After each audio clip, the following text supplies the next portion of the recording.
Vou dar continuidade, já que eu tô com a oportunidade, né? Aí, João 3, então eu estava falando sobre Filipe, vou dar continuidade. Respondendo o eunuco a Filipe, disse: rogo-te, de quem diz o profeta, de si mesmo ou de algum outro? Então Filipe, abrindo a sua boca, começou nesta escritura, lhe anunciou a Jesus. Filipe fez tudo o que ele tinha para ensinar o eunuco e entendeu tudo sobre Isaías. Né? Aí muitas vezes a gente pensa, o que será que ele ensinou para ele nesse tempo? Quanto tempo será que ele levou? Aí, como aqui está escrito, ele ensinou nesta escritura, ele ensinou no livro de Isaías, aonde era a dúvida do homem. Então, acho que ele não levou muito tempo, tanto que depois se levantaram, viram umas águas, aí o eunuco se ofereceu para ser batizado e Filipe o batizou. Então, não levou muito tempo ele explicar onde Jesus queria que ele explicasse e esclarecesse de quem falava o profeta. Aí, andando mais à frente, né, o pé no águas, Filipe batizou ele, né? O mais importante ele já tinha feito, que foi pregar onde era a dúvida do homem, tirou toda a dúvida, ele creu, né, e foi embora, porque ele já entendia bem, né? Ele sabia sobre o batismo, se ofereceu, ele já sabia de muitas coisas, mas quanta dúvida que a gente tem ainda, né?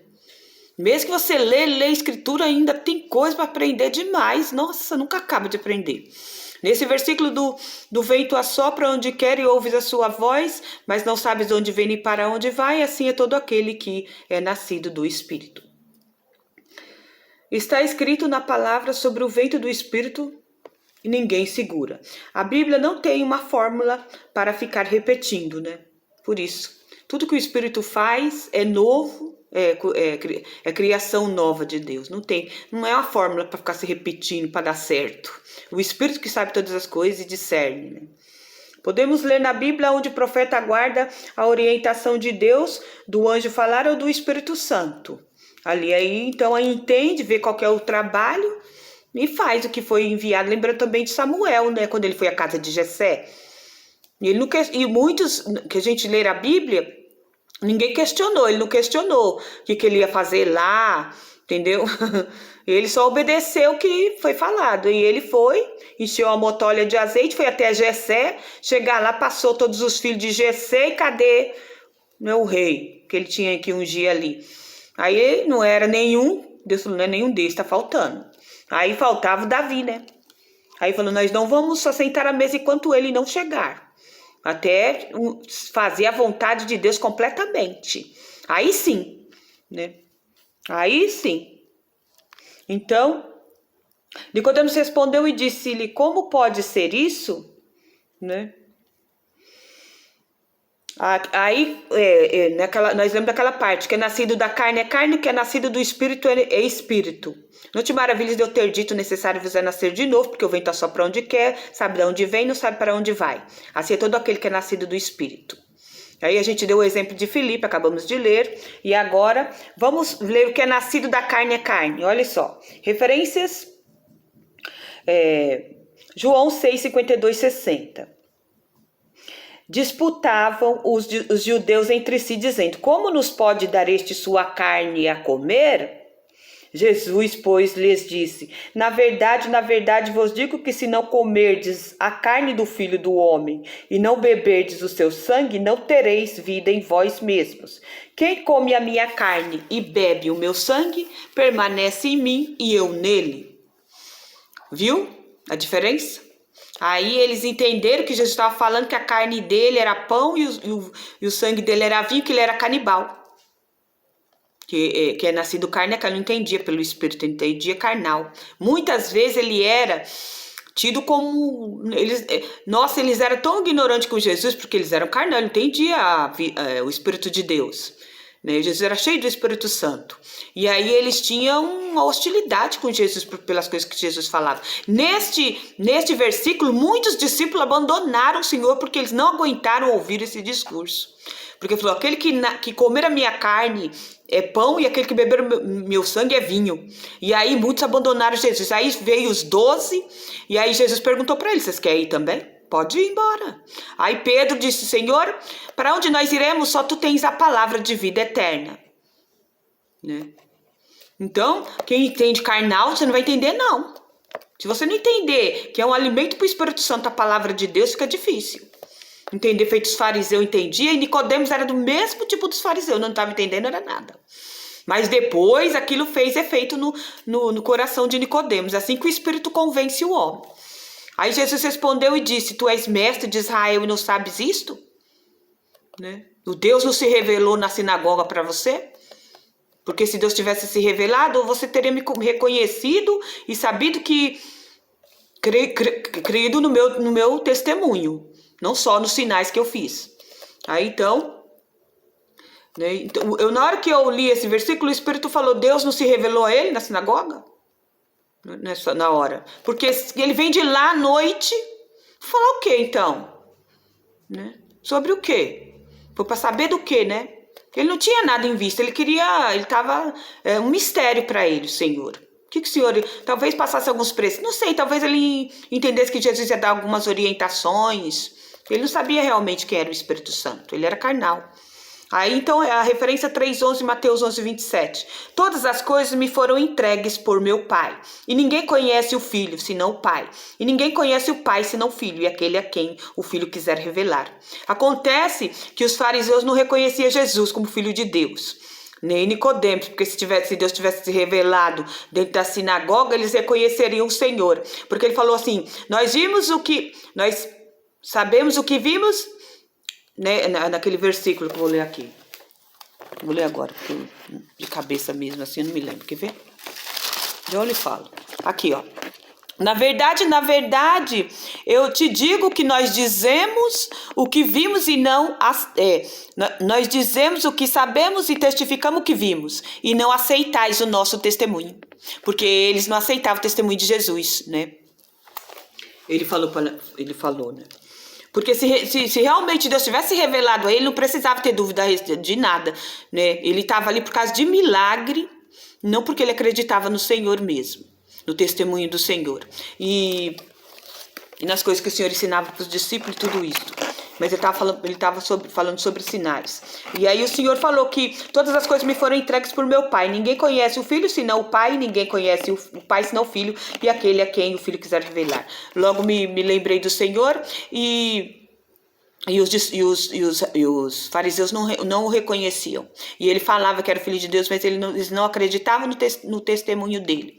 Não, ele não testificava, porque ele não tinha o Espírito de Deus. Só quem pode testificar é aquele que tem o Espírito, né? Ele falou, só aquele que... Depois ele vai falar, só aquele que veio de lá do céu pode falar das coisas celestiais. Se eu te falar das coisas celestiais, você não vai entender. Eu falo das terrenas, você não entende, mas falar das celestiais você não vai entender menos ainda. Você é mestre Israel, não sabe estas coisas? Jesus falou para Nicodemos, né? Aqui, quantas vezes o Senhor falou, eu falo, mas vocês não creem em mim? Quantas vezes o Senhor falou para os fariseus, estou aqui só que vocês não acreditam em nada do que eu digo, né? Mesmo quando o Senhor, quantas vezes ele acusou o Senhor, ele estava lá sendo acusado, estava sendo julgado, né? Ele já tinha levado umas bordoadas já. Aí ele falou, eu não estava escondido, eu estava falando publicamente lá no templo, você sabe bem disso que eu estava explicando lá no templo. Vocês me viram, quantas vezes me viram lá explicando, lá dentro do templo? Eu não estava escondido de ninguém, todos sabem que eu explicava. E o que eu dei testemunho de coisas que eu falei, né, lá no templo. Falou bem assim para os fariseus. Então, aí ele falou para Nicodemos, aí aqui a gente vem a referência, né? Jesus respondeu, tu és mestre de Israel e não sabes isso? Né? Se realmente Deus estava lhe ensinando algo para Nicodemos, e o que era que então Deus tinha se revelado a ele ali? Não tinha, né? Se tivesse, ele tinha testificado do Espírito Santo, mas ele não sabia quem era o Espírito Santo. Então ele não reconhecia Jesus, só aquele que tem o Espírito que reconhece o Filho, né? Todas as coisas me foram entregues por meu Pai, ninguém conhece o Filho senão o Pai, ninguém conhece o Pai senão o Filho, aquele a quem o Filho quiser revelar. Nem o fariseu reconheceu ele como Filho de Deus. Aí 11, na verdade te digo que nós dizemos o que sabemos e testificamos o que vimos e não aceitais o nosso testemunho. Nicodemos era príncipe dos fariseus, mas ele não conhecia Deus e Deus não havia se revelado a ele na sinagoga. E ele não entendia o que Jesus falava. Assim eram os outros fariseus também, carnal, nascido de carne, homem terreno. E realmente Nicodemos era mestre, mas não testificava sobre Jesus e nem sobre o Espírito Santo, porque ele não conhecia Deus e Deus não se revelara a ele na sinagoga. Ele era o fariseu mesmo. cheio de preceitos e de regras religiosas. E ele tinha um pouco de fé nos milagres. Não é que ele era desprovido totalmente de fé, incrédulo, como muitos fariseus, né? Anás, o Caifás eram... Deus me livre. Ele tinha um pouco de fé nos milagres de Jesus, mas os outros não aceitavam o testemunho de Jesus Cristo. Era hostil, né? Aí... Agora vamos à condição para o novo nascimento, né? A condição. Nicodemos não duvida da necessidade do novo nascimento, mas questiona a sua possibilidade. Ele não compreende como alguém pode ser totalmente transformado a ponto de ter um novo coração. Imaginou que teria de nascer novamente do ventre de sua mãe. Jesus corrige na sua confusão, explicando que aquele que é nascido da carne é carne.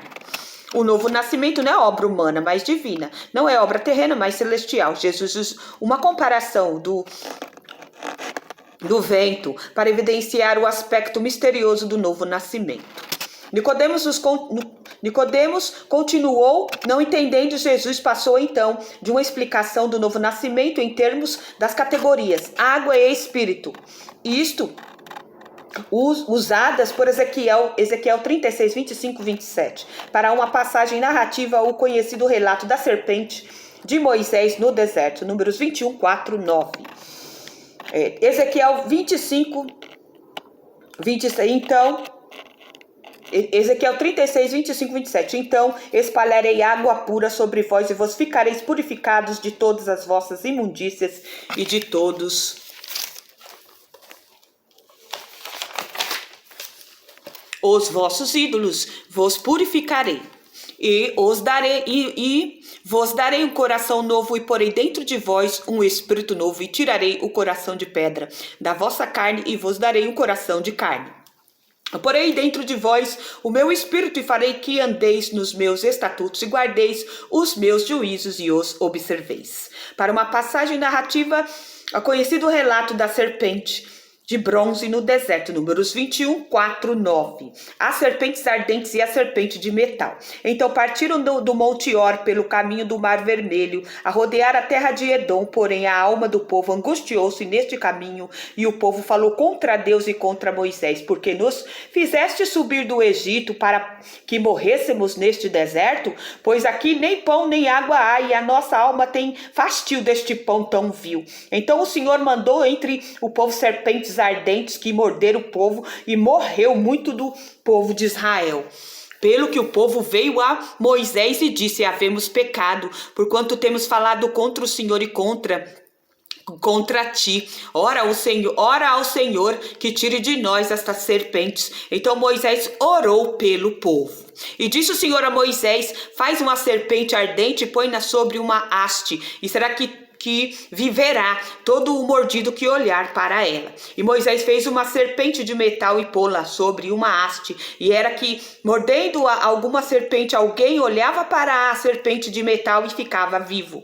Assim o mestre traz à memória de Nicodemos a história de Israel no deserto. A Bíblia diz que o povo de Israel se insurgiu contra Deus e provocou a ira, desprezando o maná como se fosse um pão vil. Então Deus castigou o povo com serpentes abrasadoras e venenosas que o mordiam. Desesperado, o povo rogou a Moisés, que intercedeu por ele. Vamos ler o versículo que o Senhor falou a Nicodemos aqui, ó.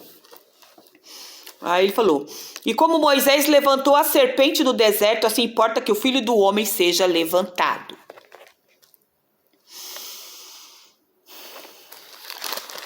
Tem alguma referência aqui na minha Bíblia para te passar?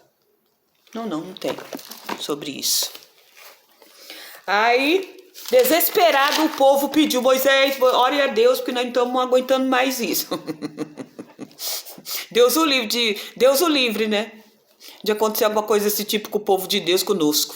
Porque nós murmuremos. Porque o Deus não faz a mesma coisa que fez naquele tempo, né? Mas é um terror as pessoas que andam morrendo por aí muitas vezes por castigo mesmo. Fala mal do pastor, vem as cobras venenosas mesmo. E morde, e aí depois ele tá morrendo, e pastor, ora porque eu falei mal do senhor, né?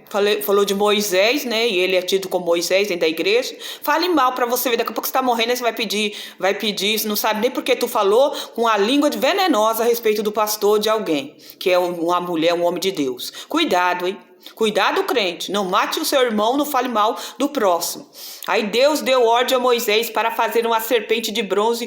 Todo aquele que fosse picado pela serpente abrasadora e olhasse para a serpente de bronze seria curado imediatamente. Né? O William teve outra praga que eu me lembrei também, foi quando Saul matou os gibeonitas, né? Aí os gibeonitas foi falar com Davi, falou: Davi, com você nós não temos questões a acertar, mas nós temos com Saul. Como você vai fazer? Você vai dar alguns filhos do Saul pra gente, né, pagar pela vida daqueles gibeonitas que ele matou. Aí até o filho da Mical entrou na lista. Aí matou também. Aí foi 7 filhos de Saul que teve que pagar com a vida por causa dos gibeonitas, para poder cessar a praga da fome que estava sobre Israel. Aí então Davi falou: realmente eu vou ter que aceitar o pedido deles, porque Saul errou. Aí então foi dado 7 filhos lá da parte de Saul e da Mical entrou pelo meio também. E morreram os 7. Então aqui para abafar, para abater a praga. Né, naquele tempo. Mas eu creio que hoje ainda existe tipo de coisa assim. Porque o castigo vem, porque tem consequência, né? O pecado tem consequência. Aí o William Hendricks diz acertadamente que em Números 21 é um tipo profético de futura ascensão do Filho do Homem. Em ambos os casos, número 21 e João 3. Vamos ler João 3, que eu não me lembro agora. Vou lá, 1 João, né? 1 João 3. Eu vou abrir lá para me ler. Sinceramente, números 20 nós estamos lendo, que é sobre a serpente de bronze. Vamos ver aqui, peraí. Obrigado, Jesus, pela oportunidade, Deus, aqui, porque não estava tendo espaço. Os filhos de Deus. É um, né? É, 1 João 3. Vede quão grande amor nos tem concedido o Pai, que fôssemos chamados filhos de Deus, por isso o mundo não nos conhece, porque não conhece a Ele. Amados, agora somos filhos de Deus e ainda não é manifesto o que havemos de ser. Mas sabemos que quando Ele se manifestar, seremos semelhantes a Ele, porque assim como é, o veremos. Qualquer que nele tenha essa esperança, purifique-se a si mesmo, como também Ele é puro. Qualquer que pratica o pecado, também pratica iniquidade, porque o pecado é iniquidade. E bem sabeis que Ele se manifestou para tirar os nossos pecados, e nele não há pecado. Qualquer que permanece nele não vive pecando, qualquer que vive pecando não o viu nem o conheceu. Filhinhos, ninguém vos engane, quem pratica a justiça é justo, assim como ele é justo. Quem pratica o pecado é do diabo, porque o diabo vive pecando desde o princípio. Para isso o Filho de Deus se manifestou, para desfazer as obras do diabo. Qualquer que é nascido de Deus não vive na prática do pecado, porque a sua semente permanece nele e não pode viver pecando, porque é nascido de Deus. Nisso são manifestos os filhos de Deus e os filhos do diabo. Qualquer que não pratica a justiça e não ama seu irmão não é de Deus, porque esta mensagem que ouviste desde o princípio, que nos amemos uns aos outros, não como Caim, que era do maligno e matou a seu irmão. E por que causa o matou? Porque suas obras eram más e as do seu irmão justas. Meus irmãos, não vos maravilheis se o mundo vos aborrece. Nós sabemos que passamos da morte para a vida porque amamos os irmãos. Eu vou ler até o 3 todo. Quem não ama seu irmão permanece na morte. Qualquer que aborrece seu irmão é homicida. Vós sabeis que nenhum homicida tem permanente nele a vida eterna. Conhecemos o amor nisto, que ele deu a sua vida por nós, e nós devemos dar a vida pelos irmãos. Quem, pois, tiver bens do mundo e vendo seu irmão necessitado, lhe cerrar o seu coração, como estará nele o amor de Deus? Meus filhinhos, não amemos de palavra nem de língua, mas por obra e em verdade. Nisto conhecemos que somos da verdade, e diante dele asseguremos nosso coração, sabendo que se nosso coração não nos condena, maior é Deus do que o sabendo que se nosso coração nos condena, maior é Deus do que o nosso coração e conhece todas as coisas. Amados, se o nosso coração nos não condena, temos confiança para com Deus. E qualquer coisa que lhe pedirmos dele, a receberemos, porque guardamos os seus mandamentos e fazemos o que é agradável à sua vista. O seu mandamento é este, que creiais no nome do seu Filho Jesus Cristo e nos amemos uns aos outros segundo o seu mandamento. Aquele que guarda os seus mandamentos, nele está e ele nele. Nisto conhecemos que ele está em nós, pelo Espírito que nos tem dado. E acaba aqui o capítulo 1 João 3 todo. Que explicação boa, né? Então, Aqui então, em ambos os casos, número 21 e 1 João 3, que acabamos de ler, a morte é apresentada como uma punição pelo pecado. E em ambos os casos é o próprio Deus que, em sua graça, proveu o remédio. Ali bem distinguiu quem é quem, né? E em ambos os casos o remédio consiste em algo, ou alguém sendo levantado à vista do crente, olham para aquilo ou aquele que foi levantado, são curados. Ele falou, importa que, como Moisés levantou a serpente, importa que o Filho do Homem seja levantado, para pagar os pecados de muitos. Aí, em João 6, o Cordeiro de Deus que tira o pecado do mundo, quando ele vinha vindo, né? No caso do tipo, a serpente de bronze, a libertação é da morte física. Mas no caso do antitipo, Cristo, a libertação é da morte eterna. A serpente era da morte física, estava morrendo metade de Israel por causa do pecado. Aí Moisés fez a serpente, põe numa haste para quem for mordido e olhar, ser curado. Agora Jesus Cristo morreu na cruz do Calvário para pagar os pecados da humanidade, né? E muitos são curados. Quem crê é salvo. Jesus então diz, assim como Moisés levantou a serpente no deserto, também é necessário que o Filho do Homem seja levantado. E é para que todo aquele que nele crê tenha vida eterna. 3, 14 e 15. Vida eterna. E quem não tem a morte eterna. O ponto de conexão mais profundo entre a serpente de bronze e Jesus está no ato de ser levantado. Varney Virbe acrescenta que o verbo levantar possui duplo sentido. Ser crucificado. 8:28, 12, 32, 34 e ser glorificado e exaltado. Nicodemos pergunta como uma pessoa pode alcançar o novo nascimento, a nova vida. Aqui é citado o passo decisivo, olhar para o carregador de pecados alçado na cruz traz a vida. David Stern diz que assim como os israelitas foram salvos da praga da serpente quando contemplaram a serpente de bronze levantada por Moisés, lá em Números 21, 6, 9, todas as pessoas são salvas da morte, da separação de Deus e do tormento eterno, e ao contemplar com seus olhos espirituais a pessoa do Messias, Jesus levantado na cruz. Corroborando ainda com o entendimento da passagem em apreço, acrescenta oportunas palavras de Charles Erdmann. A figura usada por Jesus não deve ser considerada em todos os seus possíveis pormenores, contudo, as seguintes sugestões se impõem. 1. A humanidade, como aqueles israelitas do passado, foi mordida por uma serpente, mas o veneno mortal que eles instilou na veia é o ferrão do pecado. O pecado é pior do que a morte, o salário do pecado é a morte. 2. Deus providenciou um remédio à pessoa do seu filho na crucificação deste. Vemos o aniquilamento do pecado, pois a serpente levantada na haste figurava a morte do destruidor, que abatia então o veneno da serpente, olhando e era curado por aquilo que o Senhor falou para Moisés fazer. Mas como a serpente levantada não era cobra de verdade, e sim de metal, assim Cristo era de fato pecador, se não somente feito, em pecado. Ele não era realmente, ele levou o pecado de todos e não era o pecador em si, em semelhança de carne pecaminosa. Ele levou o pecado da humanidade em si. 3. Como foi necessário que os israelitas moribundos aceitassem a provisão de Deus e com a submissão e a fé.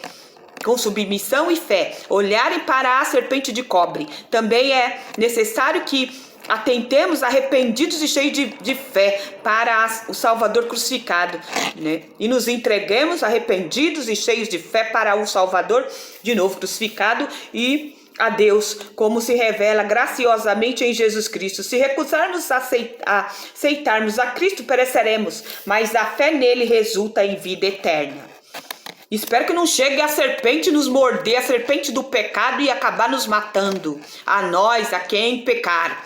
Espero que você, antes da serpente lhe alcançar, você alcance o arrependimento que é necessário, o reconhecimento que é pecador, sem o qual arrependido se chegue aos pés da cruz do Senhor e confesse para ser salvo. E seja, e reconheça o sangue vertido na cruz. Aí 4, tal provisão é feita por Deus em seu amor e é oferecido livremente a todo aquele que crer. Vou ler de novo. Ele não fez obrigado, ele foi livre para fazer isso. Destacamos duas verdades. É preciso reconhecer seus pecados. Somente aqueles que reconhecem a malignidade do veneno da antiga serpente, somente aqueles que sabem que foram inoculados por um veneno mortal chamado pecado e que correm desesperadamente para Deus clamando por misericórdia. O pecado é maligníssimo, o pecado adoece, escraviza, mata. O salário do pecado é a morte. O primeiro, você reconhece que é pecador. Depois você olha para Jesus.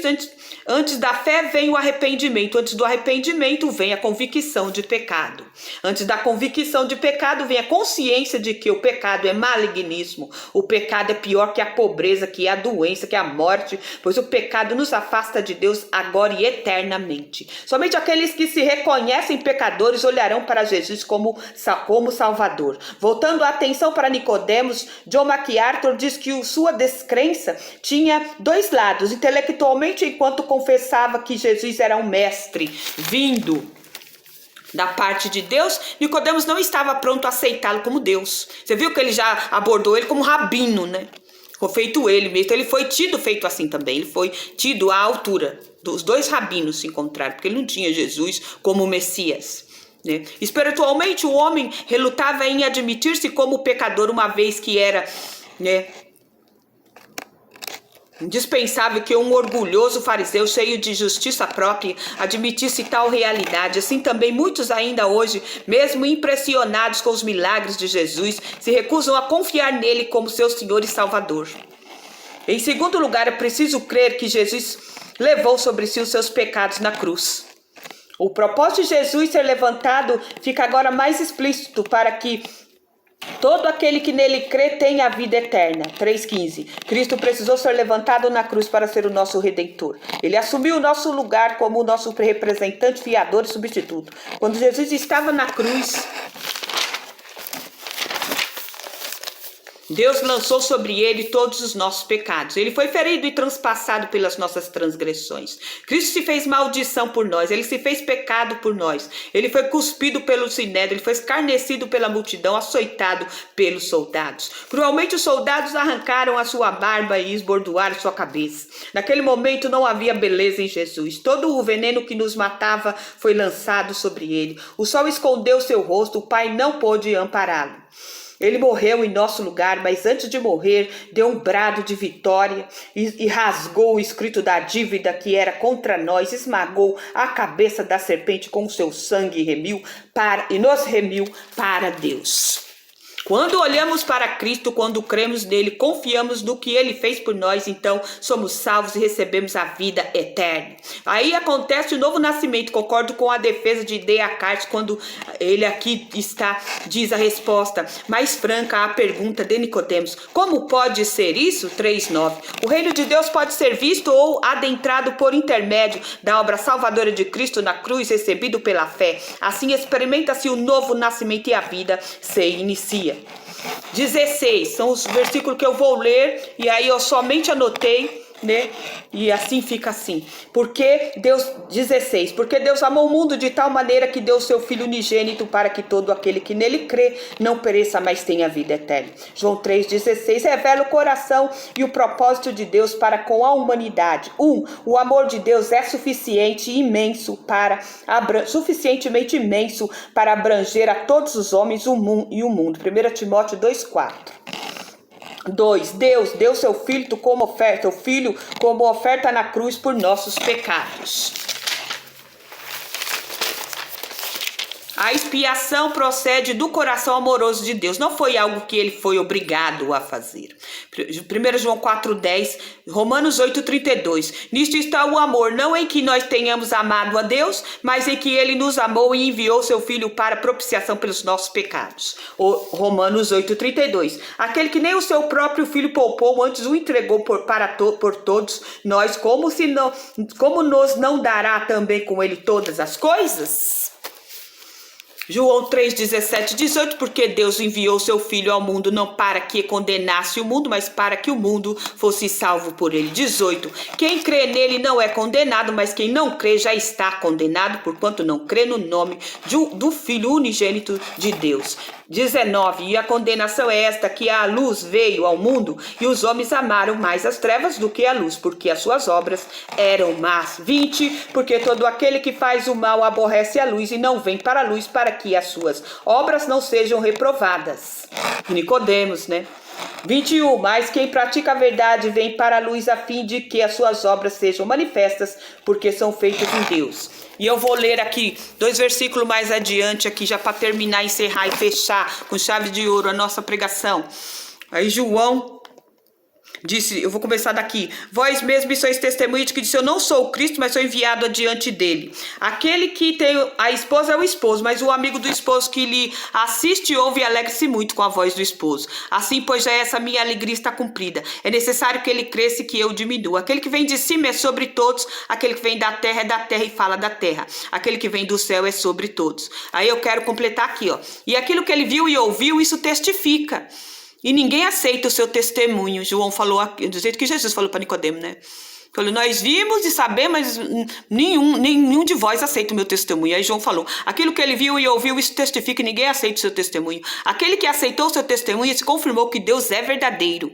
E porque aquele que Deus enviou fala as palavras de Deus, pois Deus não lhe dá o Espírito por medida. E o Pai ama o Filho e todas as coisas entregou nas suas mãos. Aquele que crê no Filho tem a vida eterna, mas aquele que não crê no Filho não verá a vida, mas a ira de Deus sobre ele permanece. Assim fecha o capítulo 3 e encerra aqui. Então, fica na santa paz do Senhor Jesus Cristo, nosso Salvador, bendito, santo, amado, que te amou primeiro. Amém, Jesus, fica na santa paz. Amém.